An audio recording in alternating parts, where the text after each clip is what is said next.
A ver, la historia que nos han contado a casi todos sobre la Revolución Americana es una de ideales, ¿verdad? Libertad, filosofía, el nacimiento de una nación.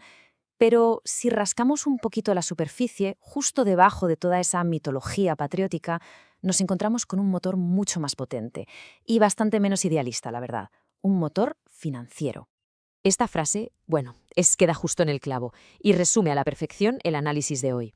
No fueron solo las ideas las que encendieron la mecha, fue algo mucho más terrenal. Las cuentas, simplemente, ya no salían. Y claro, cuando la economía deja de funcionar, los imperios empiezan a tambalearse. Así que esta es la gran pregunta que vamos a explorar. ¿Fue una lucha noble y pura por la libertad? ¿O fue más bien una reacción casi inevitable a un sistema económico que había llegado a su punto de quiebre?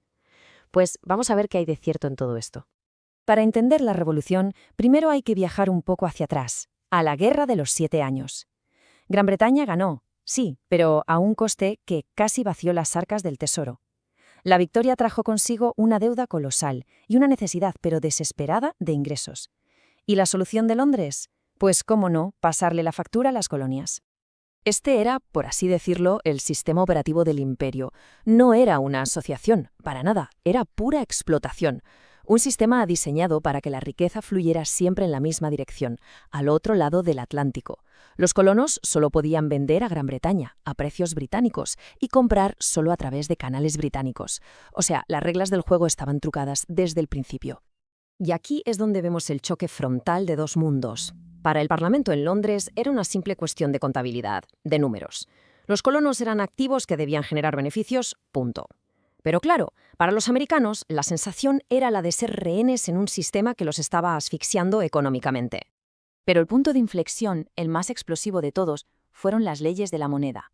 Con estas leyes se prohibió a las colonias imprimir su propio papel moneda. ¿Y sin una moneda local? ¿Qué pasó?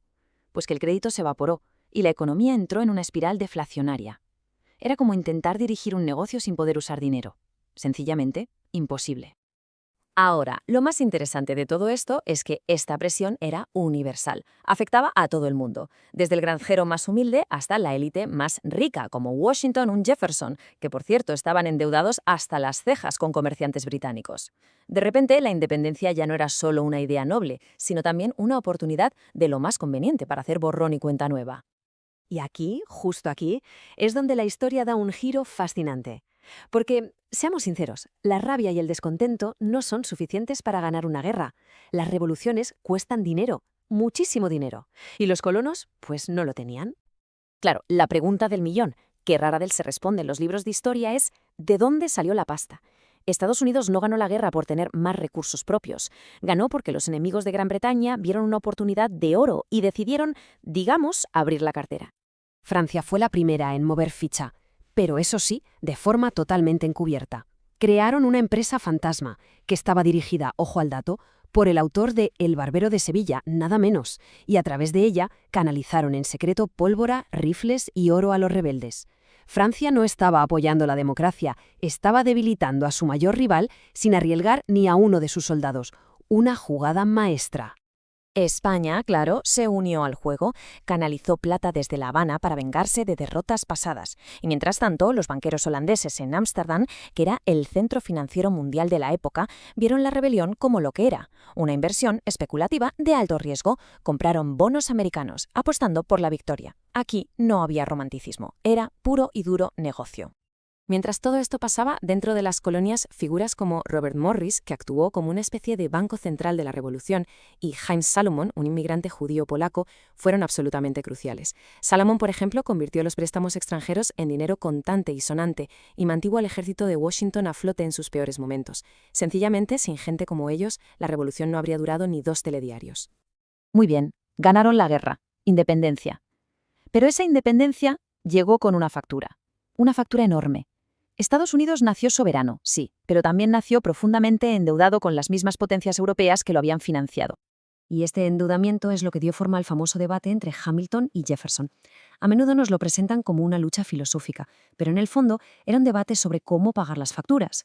Jefferson soñaba con una república de granjeros, descentralizada, pero Hamilton tenía el argumento ganador. Los acreedores no confían en el caos. Para que te presten dinero, necesitas un gobierno central fuerte que pueda recaudar impuestos y pagar sus deudas. Y esta sencilla gráfica muestra por qué ganó Hamilton. La deuda era gigantesca, los ingresos diminutos.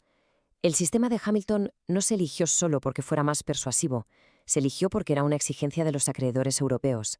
Exigían estabilidad. Así que la deuda no solo moldeó la política, moldeó la mismísima ideología de la nueva nación. Y el punto crucial es este. Para pagar a los acreedores, el nuevo gobierno federal necesitaba recaudar impuestos, lo que los lleva a una de las mayores ironías de la historia. Es que es increíble. La rebelión del whisky. Un país nacido de una revuelta contra los impuestos se vio obligado a usar la fuerza militar contra sus propios ciudadanos para recaudar impuestos y pagar la guerra que les dio la independencia. Y aquí, en este punto, es donde la historia se conecta directamente con nuestro presente. Porque la estrategia financiera que dio origen a Estados Unidos no es ninguna reliquia del pasado. Es básicamente un manual de instrucciones para la geopolítica moderna. Lo que Francia y España hicieron fue liberar una guerra por delegación, o una guerra proxy, como se dice ahora. Las colonias eran el campo de batalla, el Imperio Británico era el objetivo, y el dinero fue el arma que utilizaron para reconfigurar el equilibrio de poder mundial sin arriesgar sus propios ejércitos.